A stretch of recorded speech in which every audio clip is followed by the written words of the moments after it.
దేవుడు మోషేని ఎలా కాపాడాడా అనిపిస్తూ ఉంటుంది. ఎందుకంటే ఆయన భక్తుల ప్రాణాలని ఆయన కాపాడేవాడు. మనం అనుకోవచ్చు మోషే పసివాడు గదా!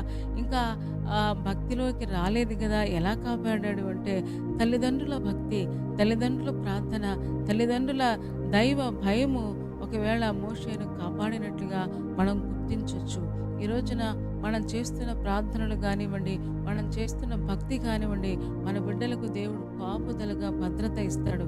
ఇంకా ఒకవేళ మారుమనసు వాళ్ళు పొందకపోయినా, ఒకవేళ వాళ్ళు ఇంకా దేవుని దగ్గరికి రాకపోయినా, మనం ప్రతిరోజు మోకరించి ప్రభువా కనికరించు అని అంటున్నాం చూసారా?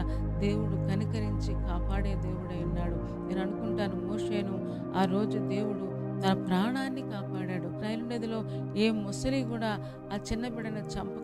ఎందుకని అంటాడు కదా, మీరు నదుల్లో నుంచి వెళ్ళినా లేకపోతే అరణ్యంలోంచి వెళ్ళినా కాపాడే బాధ్యత మాత్రం దేవుడిదే. ఈ రోజున